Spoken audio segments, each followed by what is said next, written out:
साथियों, आप सभी का स्वागत है आज की इस कक्षा में। आज हम द्वंद्व समास पढ़ने वाले हैं। इससे पिछली कक्षाओं में हमने अव्ययीभाव समास, तत्पुरुष समास, द्विगु समास और कर्मधारय समास, इस तरह से 4 समास के भेद हमने पढ़ लिए हैं। और आज हम पढ़ने वाले हैं द्वंद्व समास।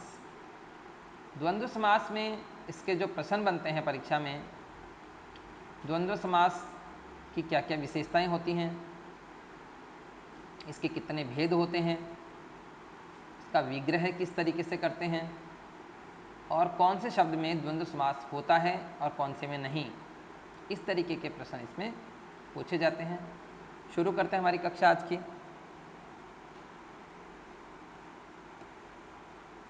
तो देखें, द्वंद्व समास, इसकी विशेषता क्या है।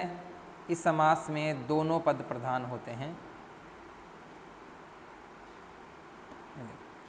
दोनों पद प्रधान होते हैं, ये बात आपको ध्यान में रखनी है। इससे पूर्व हमने अव्ययीभाव समास में पढ़ा कि पहला पद प्रधान होता है, तत्पुरुष में दूसरा प्रधान होता है और द्वंद्व में दोनों प्रधान होते हैं। ये भी इधर फर्स्ट वाला भी और सेकंड वाला, दोनों प्रधान होते हैं, तो वहाँ द्वंद्व समास होता है। अब इस समास में क्या होता है, इसमें जब विग्रह करते हैं इसके शब्दों का, तो एक स्थिति तो आती है और, तथा और एवं, इन तीनों में से हम एक लगाते हैं, कोई सा भी। दूसरी स्थिति ऐसी बनती है जिसमें या और अथवा में से एक लगाते हैं, और तीसरी आदि और इत्यादि में से एक लगाते हैं। मतलब ये हुआ, इन तीनों में से कोई भी लेते हैं और ज़्यादातर हम और लेते हैं। इनमें से कोई सा भी ले सकते हैं और इनमें से भी कोई सा भी एक ले सकते हैं। ये एक ही अर्थ में प्रयुक्त होते हैं। इनके आधार पर ही, इन विग्रह के आधार पर ही इस समास के 3 भेद भी होते हैं। एक है इतरेतर द्वंद्व है, एक है विकल्पक द्वंद्व है और एक समाहार द्वंद्व है। साथियों, अभी बहुत सारी कक्षाओं में इतने तीनों भेदों की जानकारी नहीं दी जाती है, लेकिन और ये भेद परीक्षा में जनरली पूछे भी नहीं जाते हैं। लेकिन हमें समास की पूरी जानकारी हो, इस द्वंद्व समास का किसी भी प्रकार का हमारा प्रश्न गलत नहीं हो, इसलिए हमें तीनों भेदों की जानकारी ही करनी है। क्योंकि प्रश्न तो इनके अंदर से, इनके उदाहरण तीनों में से उठाते हो, भेद नाम से कोई प्रश्न नहीं पूछते। मतलब ये नहीं पूछा जाता कि कौन से में समाहार द्वंद्व है, कौन से में इतरेतर द्वंद्व है। ये पूछते हैं कौन से पद में या किस क्रमांक में द्वंद्व समास है। द्वंद्व ही पूछा जाता है, इनके भेद से संबंधित अलग से प्रश्न नहीं आते। लेकिन तीनों भेदों की जानकारी होने पर ही हम इस समास को पूरी तरह पढ़ पाएंगे। तो देखें, इस समास के जो 3 भेद जो हमें बताए वो कौन कौन से हैं। एक इतरेतर द्वंद्व, एक विकल्पक द्वंद्व और तीसरा समाहार द्वंद्व। 3 इसके भेद हैं, इतरेतर द्वंद्व, विकल्पक द्वंद्व और समाहार द्वंद्व। अब देखेंगे, जो इसका पहला जो हम विग्रह करते हैं, और, तथा और एवं, इन तीनों में इतरेतर द्वंद्व समास होता है। यानी इतरेतर द्वंद्व होने का मतलब विग्रह में हम इन तीनों में से, और में से, तथा में से और एवं में से एक लगाते हैं। विकल्पक द्वंद्व होने की स्थिति में इन दोनों में से एक लगाते हैं, या तो या लगाते हैं या अथवा लगाते हैं। और जब समाहार द्वंद्व का उदाहरण होता है तो उसका विग्रह करते हैं तो हम या तो क्या लगाते हैं, आदि या फिर इत्यादि लगाते हैं। ये बात हमें थोड़ा सा ध्यान रखेंगे। अब देखो, हम इसका जो पहला जो भेद है इतरेतर द्वंद्व पढ़ने वाले हैं। विग्रह में आपको पता चली गया कि इसमें क्या लगाते हैं, और, तथा और एवं लगाते हैं। और इसमें दोनों पद क्या है, अपना बराबर महत्व रखते हैं, समान महत्व रखते हैं। इसमें अब इतरेतर द्वंद्व जो है, इसके कुछ उदाहरण हम देखेंगे। इसमें आपको ये तो पता चल गया इतरेतर द्वंद्व में लगाना क्या है, और लगाना है। और नहीं लगाना चाहो, एवं और तथा में से कोई लगा सकते हैं, या परीक्षा में लगा हुआ है तो आप समझ सकते हैं कि और, तथा, एवं तीनों ही इतरेतर द्वंद्व के उदाहरण हैं। इसमें आप देखेंगे, इसमें कुछ आगे कुछ उदाहरण लेते हैं। इसमें देखें जी, जैसे इतरेतर द्वंद्व के उदाहरण है। इसमें एक और खास बात आप याद रखेंगे, द्वंद्व समास में योजक चिन्ह जो है, ये योजक चिन्ह है, इसका प्रयोग इसमें किया जाता है। ज़्यादातर उदाहरणों में योजक चिन्ह यहाँ मिलेगा आपको। देखो यहाँ है, यहाँ योजक चिन्ह है, ये देखो बहुत सारे उदाहरणों में योजक चिन्ह का प्रयोग भी होता है। तो देखें, माता पिता, अब इसका विग्रह क्या हो जाएगा, माता और पिता। साथियों, जैसे माता पिता को हम विलोम अर्थ में भी ले लेते हैं। कभी कभी बच्चे को विद्यालय से कहा जाता है तुम माता पिता को बुला कर लाना, तुम्हारे माता पिता नहीं आए क्या। मतलब वो जो अध्यापक है वो माता और पिता दोनों की बात करना चाहता है। एक की नहीं, इसलिए माता और पिता आएगा, माता या पिता, इसका विग्रह नहीं होगा। सीताराम, ये सीता और राम दोनों के लिए प्रयुक्त है, सीता और राम। राधे श्याम, राधा और श्याम, राधे से राधा बन जाता है। ये राधे शब्द भी एक वचन ही होता है, क्योंकि व्यक्तिवाचक का कोई बहुवचन नहीं होता है, एक वचन ही होता है। बस केवल प्रेम पूर्वक राधा को राधे कहा जाता है और कुछ भी नहीं है। तो राधा और श्याम होगा इसका विग्रह। कृष्ण अर्जुन, यहाँ पर क्या है, यहाँ पर दीर्घ संधि है। यहाँ पे देखेंगे आप इसका कृष्ण अर्जुन का, कृष्ण और अर्जुन इन दोनों शब्द की संधि बनाई और ये ए और ए मिलकर यहाँ आ बन गया, तो ये कृष्णार्जुन बन गया कृष्ण और अर्जुन, इन दोनों का हो जाएगा ये। एक है लोटा डोर, तो लोटा और डोर दोनों का विग्रह हो जाएगा। अहरनिश, ये सॉरी अन्न जल देखेंगे, दूध दही, दूध दही का दूध और दही हो जाएगा। अन्न जल अन्न और जल हो जाएगा। लोटा डोर लोटा और डोर हो जाएगा। अब यहाँ देखेंगे अहरनिश, ये बहुत ज़्यादा महत्वपूर्ण उदाहरण है इसका, ये भी संधि और समास दोनों हैं। तो अहरनिश की जो संधि विच्छेद होगा अहन और निशा, ये साथियों व्यंजन संधि का उदाहरण है। इसमें नियम होता है कि अहन के बाद यदि रै को छोड़कर कोई भी आता है तो अहन किस में बदल जाएगा, अहर में, और निशा को संधि में निश में बदल देते हैं। अहरनिश हो गया, अभी रै आधा है ना, इसको ऊपर लगा देते हैं, इस तरह से अहरनिश हो जाएगा। अहन का अर्थ होता है दिन और निशा का अर्थ होता है रात। दिन और रात के लिए प्रयुक्त शब्द हैं। अहन का अर्थ दिन होता है और निशा का अर्थ रात होता है। अहरनिश हो जाएगा इसका, तो दिन और रात, तो इसका विग्रह क्या हो जाएगा, इसको अलग करेंगे, अहन और निशा बन गया, तो इसका जो संधि विच्छेद जो हमने किया ये अहन और निशा हो जाएगा। इसमें संधि की भी जानकारी होना आवश्यक है समास में, इसलिए समास से पहले हम संधि पढ़ा देते हैं। देखो इसके बाद में एक उदाहरण जो यहाँ हम ले रहे हैं 25, 5 और 20, ये बहुत ज़्यादा महत्वपूर्ण है। गलती होने की पूरी संभावना यहाँ रहती है। हमें संख्या दिखाई देने पर हम द्विगु समास करने की गलती करते हैं। जब भी कभी संख्या आती है हम सोचते हैं द्विगु आएगा, क्योंकि द्विगु समास में जो पहला पद होता है वो संख्या ही होता है। लेकिन यहाँ पर साथियों क्या खास बात है, उस द्विगु में जो संख्या आती है वो 1 से लेकर जो 10 तक की संख्याएँ आती हैं, 1 से लेकर 10 तक की संख्याएँ होती हैं ना, वो द्विगु होती हैं। और उसके बाद में वो भी एक तरफ संख्या आती है और पूरा पद मिलकर समूह बन जाता है। जैसे हम बोलते हैं चौराहा, तो चौ तो संख्या है 4 और राह जो है वो संज्ञा होता है। इसी तरह हम बोलते हैं जैसे त्रिवेणी, तो 3 और त्रि तो 3 के अर्थ में आता है और वेणी का मतलब धारा होता है।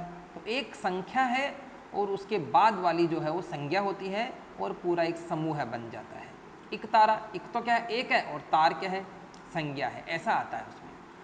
लेकिन जो द्वंद्व समास है उसमें जैसे 25 है तो 25 तो पूरी ही एक संख्या है। तो यहाँ पर ये देखो पहले तो किससे मिलकर बनी, 5 और 20। ऐसी संख्याएं जो दो संख्याओं के मिलने से बनती है, जैसे 11, 1 और 10, तो क्या हो गया इसमें भी द्वंद्व समास होगा, 1 और 10। केवल अकेला एक आता है इकतारा, तो उसमें अलग बात थी। दशाब्दी, उसमें अलग बात थी। लेकिन 1 और 10, 11 तो 11 का मतलब 1 और 10, तो क्या हो गया, द्वंद्व समास। 12, 2 और 10, तो इसमें भी द्वंद्व समास। 25, 5 और 20, द्वंद्व समास। 26, 6 और 20, द्वंद्व समास। 39, 9 और 30, इसमें भी क्या हो गया, द्वंद्व समास। 53, 3 और 50, इसमें भी द्वंद्व समास। ये बात ध्यान रखने की, ऐसी संख्याएं जो दो संख्याओं के मिलने से बनी हैं उनमें क्या होता है, उनमें द्वंद्व समास होता है। यानी साथियों एक छोटा सा नियम हम ध्यान रखेंगे, 1 से लेकर 10 तक की संख्याओं को छोड़ना है। 1 से लेकर 10 तक की संख्याओं को छोड़ दीजिए और 10 के पहाड़े को छोड़ दीजिए। उस स्थिति में क्या होता है, वो द्वंद्व समास। उनको छोड़ने के बाद द्वंद्व समास होता है। तो यहाँ पर 25 है, 1 से 10 तक की संख्या में भी नहीं आ रहा, 10 के पहाड़े में भी नहीं आ रहा, तो द्वंद्व समास होगा, ये ध्यान रखेंगे। तो ये इस तरह की संख्याओं में भी ये 25 जो शब्द हमने यहाँ लिया है, ये राजस्थान सब इंस्पेक्टर की परीक्षा में तो इस बार लगी, इससे पहले जो लगी थी उसमें सीधा ही पूछा गया था कि कौन से में कौन सा द्वंद्व समास का उदाहरण है, और उसका उत्तर 25 ही था। तो ये बात आपको ध्यान रखनी कि ऐसी संख्याएं जो दो संख्याओं के मिलने से बनी हों उनमें द्वंद्व समास होता है, न कि द्विगु समास। ये बहुत ही महत्वपूर्ण बात हमें ध्यान रखनी है। इसके बाद देखो माँ बाप, इसमें क्या हो जाएगा माँ और बाप। दूध रोटी, दूध और रोटी। हरिहर, हरि और हर, ये भी ध्यान रखना। राधा कृष्ण, राधा और कृष्ण। देश विदेश, देश और विदेश। यहाँ पे हरि जो है, हरि का अर्थ होता है विष्णु, और हर का अर्थ होता है शिव यानी महादेव, शंकर भगवान के अर्थ में आता है। तो ये आपको ध्यान रखना है दोनों का। इस तरह देखो खट मीठा, खट मीठा का मतलब खट्टा और मीठा दोनों हो गए। धनुर्बाण, ये धनुष और बाण की संधि है, धनुष और बाण।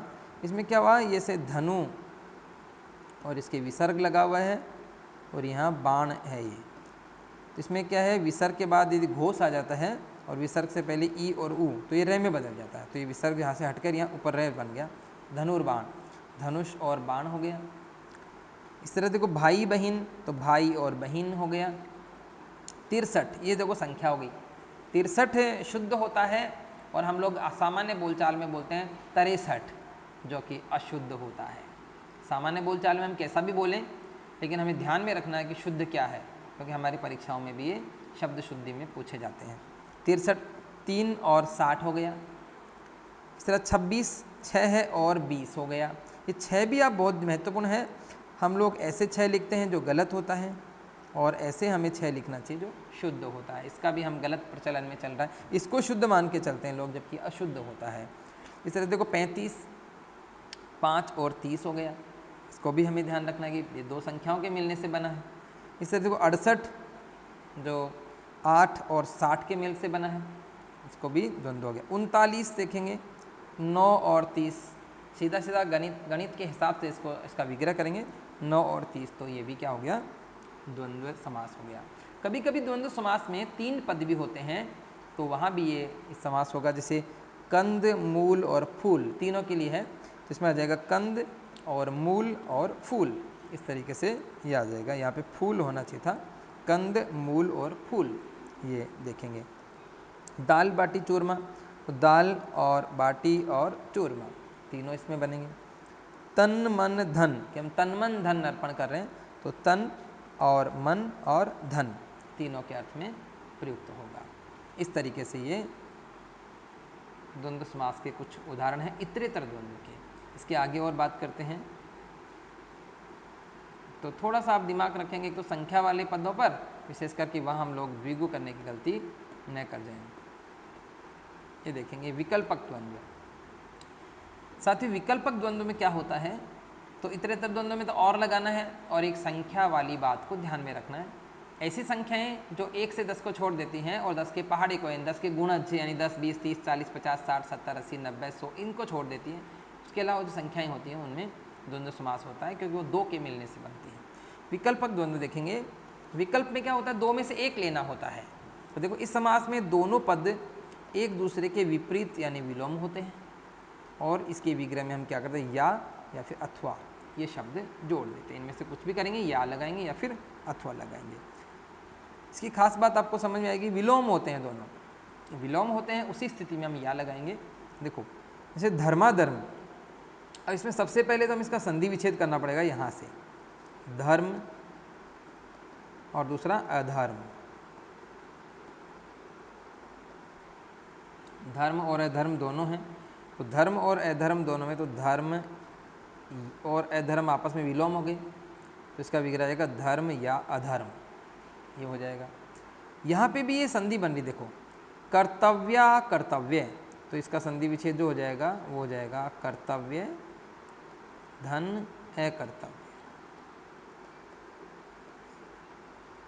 इसका ए और इसका ए मिलकर आ बन जाएगा, यहाँ पर आ बन गया, तो विलोम है दोनों। इसमें क्या हो जाएगा, कर्तव्य या अकर्तव्य।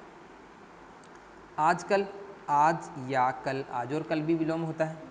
सुख दुख, सुख या दुख, ठीक है।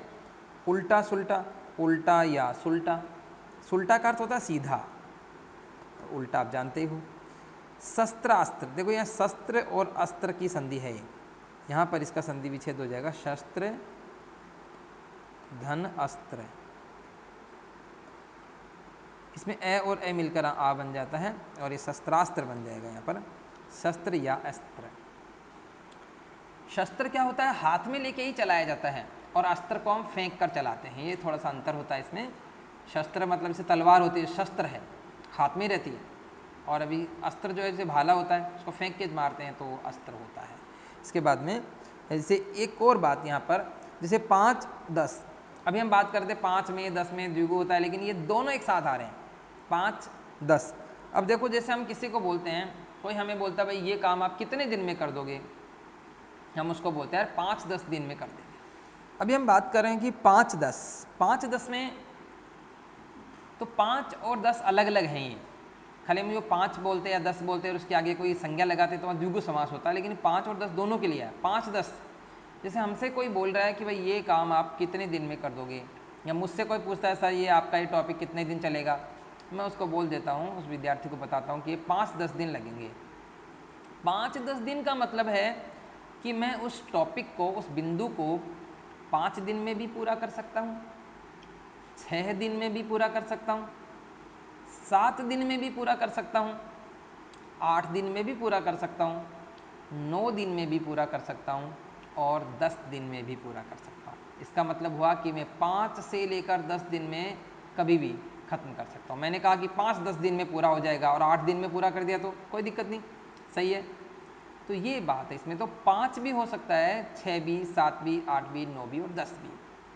तो हम इतना सारा तो लिख नहीं सकते, 5 या 6 या 7 या 8 या 9 या 10।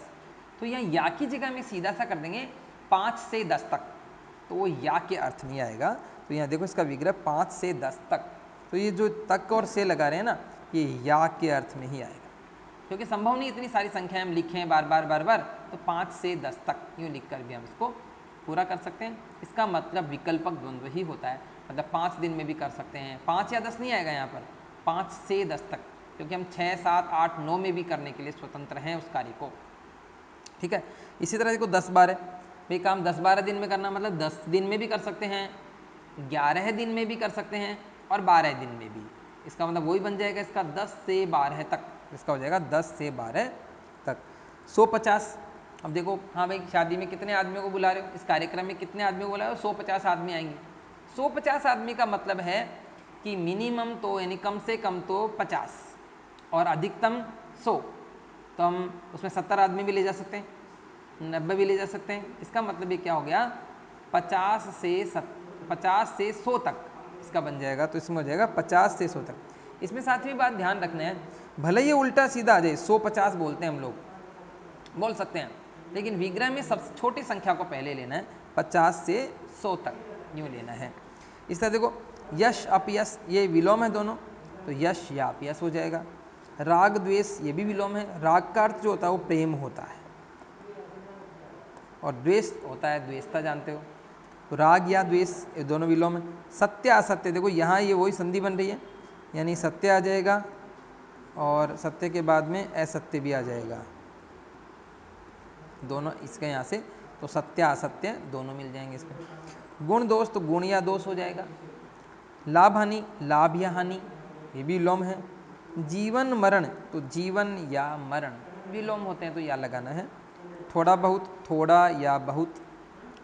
1 2 1 या 2 हो जाएगा। 10-20, 10 से 20 तक, ये वही बात आ गई, कितने दिन में होगा काम, 10-20 दिन में, मतलब 10 या 11 या 12 इस तरह, तो 10 से 20 तक इस तरह एक साथ कर देंगे। 10-11, तो 10 या 11, इसमें से या तक लगाने की आवश्यकता नहीं है, क्योंकि 10 और 11 दो हैं, तो या तो 10 दिन में करेंगे काम या 11 दिन में, 10 या 11 इस तरह बन जाएगा, 10 या 11। 10 से 11 तक करें तो भी कोई गलत नहीं है। 100-200, 100-200 का मतलब वही, कितने आदमी बुलाए भी, 100-200 आदमी आएंगे, तो 100 से 200 तक, 100 से 200 तक ऐसा भी इसमें होगा, ये बात भी हमें ध्यान रखनी है।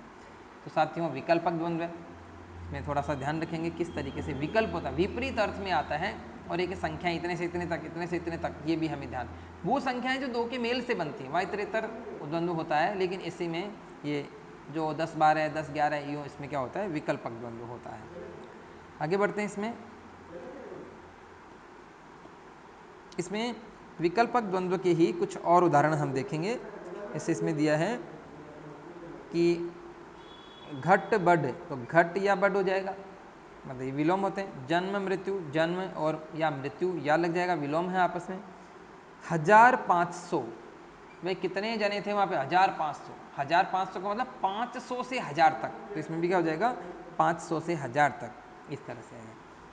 अब इसमें एक छोटा सा यहाँ पे एक नियम दे रखा है नीचे, 1 से 10 तक की संख्याओं, मैंने आपको बता भी दिया ये नियम, और उससे भाज्य संख्याएं जैसे 10, 20, 30, 40, 50, 60, 70, 80, 90 और 100, इनको छोड़ दीजिए, इनको छोड़ दीजिए। बाकी अन्य सभी संख्याओं में द्वंद्व समास होता है, क्योंकि ये संख्याएं दो अलग अलग संख्याओं के मेल से बनती हैं। जैसे 25 5 और 20 के मेल से बनता है, इसमें द्वंद्व समास होता है। तो देखेंगे साथियों, इसमें क्या बताया कि 1 से लेकर 10 तक की संख्याओं को छोड़ दीजिए। 1 से 10 तक की संख्याओं को छोड़ना है, 10 के पहाड़े को छोड़ना है, 10 से उससे भाजिए, 10, 20, 30, 40, 50, 60, 70, 80, 90, 100, इनको छोड़ना है इनको।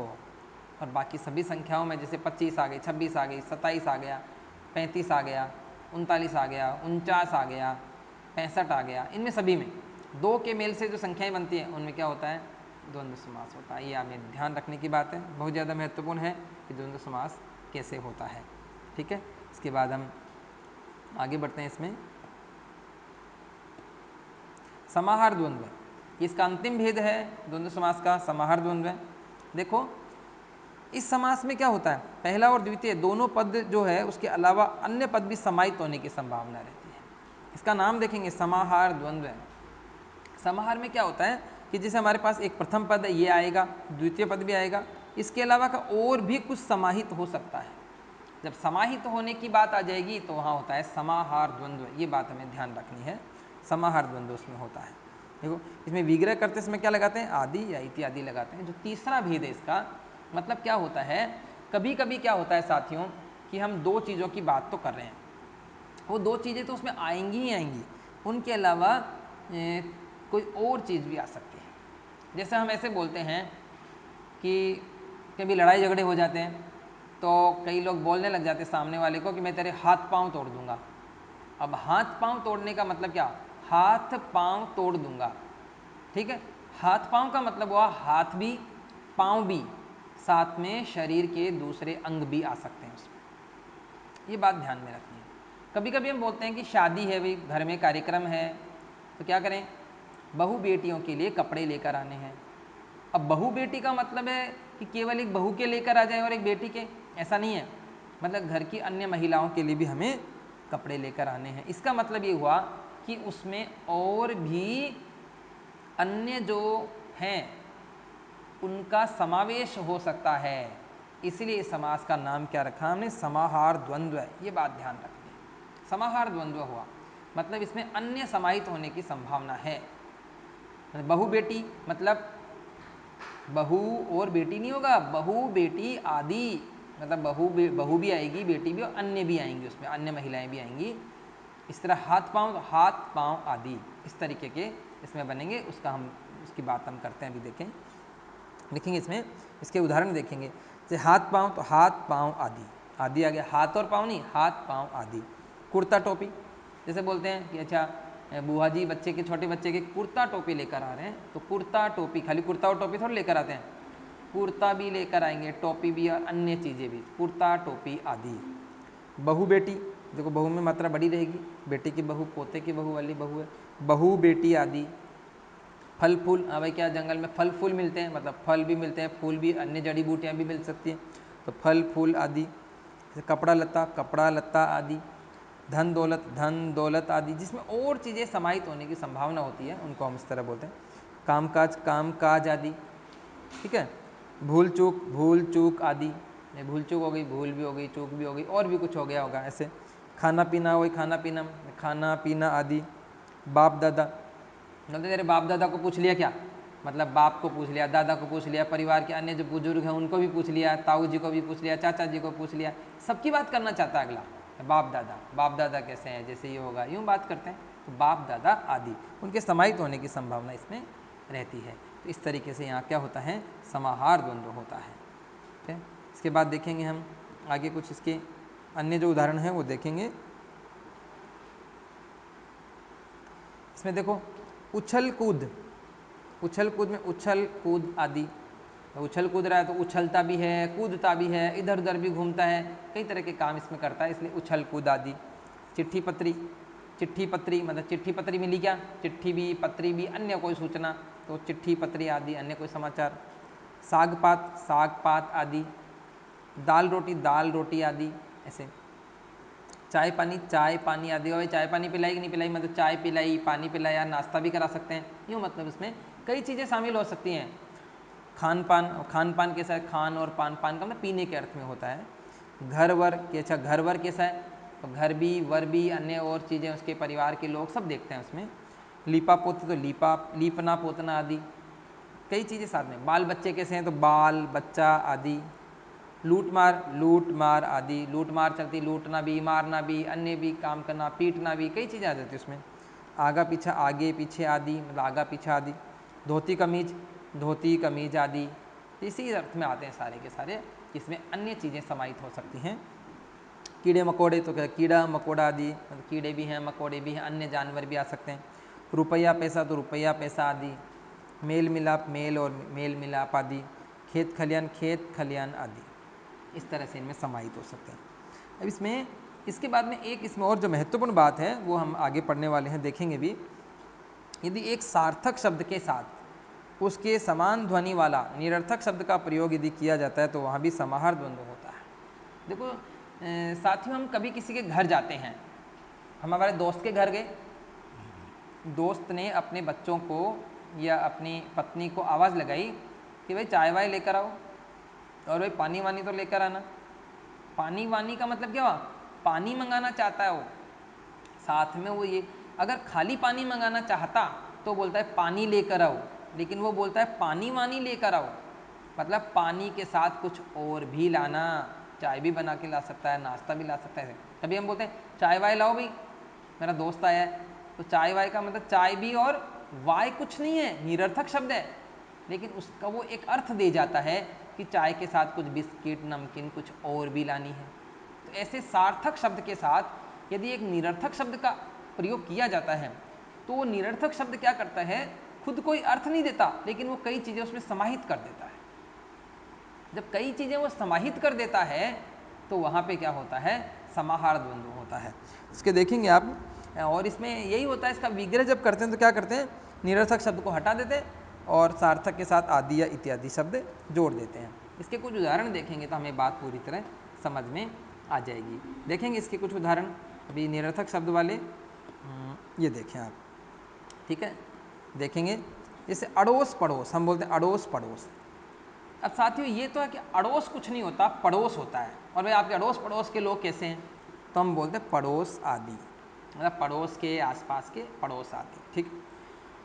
चाय वाय, दोस्त घर पे आया, हमने पत्नी को आवाज़ लगाई, बच्चों को आवाज़ लगाई कि भाई चाय वाय लाओ, अरे भाई चाय वाय लेकर आओ, मेरा दोस्त आया है। तो चाय वाय लेकर आओ मतलब क्या हुआ, खाली चाय नहीं मंगाना चाहता वो, अगर खाली चाय ही मंगाना चाहता तो बोलता चाय लेकर आओ, लेकिन वो बोलता चाय वाय लेकर आओ। ये जो वाय शब्द है वास्तव में क्या है, निरर्थक शब्द है, लेकिन निरर्थक होने के बाद भी ये क्या कर रहा है, समाहित कर रहा है।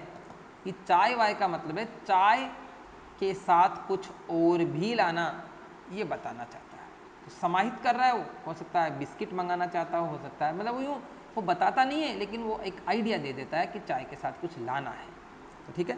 तो चाय आदि, आदि लगाने का मतलब कुछ और भी इसमें शामिल हो सकता है। अड़ोसी पड़ोसी, मतलब अड़ोसी तो कुछ होता नहीं, पड़ोसी होता है तो पड़ोसी आदि। आस पास, तो आस तो कुछ नहीं होता, पास होता है, पास आदि। ये आगे और पीछे कोई सा भी निरर्थक सार्थक हो सकता है, जो सार्थक हो वो लिखना है, आदि लगा देना है बस, और समाहार द्वंद्व होता है, इतना हमें ध्यान रखना है। रोटी वोटी, अब रोटी वोटी खाई कि नहीं खाई, अब वोटी तो कुछ होती नहीं है, खाली होती है रोटी, तो रोटी आदि हो गया, लेकिन वोटी शब्द ने अर्थ दे दिया कि रोटी के साथ कुछ और भी खाया कि नहीं खाया। पानी वानी, अरे पानी वानी आ रहा है कि नहीं आ रहा, मतलब पानी और पानी के साथ अन्य सुविधाएं, तो पानी आदि। ढीला ढाला, तो इसमें ढीला होता है, ढाला कुछ नहीं होता, तो ढीला आदि। अगल बगल, इसमें अगल कुछ नहीं होता, बगल होता है तो बगल आदि। दूध ऊद, तो दूध होता है, ऊद कुछ नहीं होता तो दूध आदि। इस प्रकार से हम क्या करते हैं, एक सार्थक शब्द के साथ एक निरर्थक शब्द लगाते हैं। उस स्थिति में भी हमारे क्या होता है, द्वंद्व समास होता है, समाहार द्वंद्व। तो साथियों, मेरे हिसाब से आज आपको कुछ समझ में आया होगा। द्वंद्व समास, इसके जो 3 भेद हैं, इतरेतर द्वंद्व है और लगता है, इसमें सीधे सीधे उदाहरण आएंगे प्लस साथ में संख्या। दूसरा विकल्पक द्वंद्व था, उसमें विलोम अर्थ वाले होंगे, 2 संख्याएं एक साथ भी हो सकती है योजक चिन्ह लगाकर। और तीसरा समाहार द्वंद्व है, इसमें समाहित हो सकता है, और समाहित होने वाले तो आएगा ही आएगा, प्लस जैसे ये हाथ पाँव कुर्ता टोपी की तरह। और तीसरा साथ में इसमें एक सार्थक के साथ एक निरर्थक शब्द का प्रयोग करना, ये भी इसमें शामिल होता है। तो साथियों, आज की जो कक्षा है उसमें द्वंद्व समास हमने पढ़ा, इसको आप एक बार अच्छे से इन वीडियोज़ को देखेंगे। आगे की कक्षा में हम बहुव्रीहि समास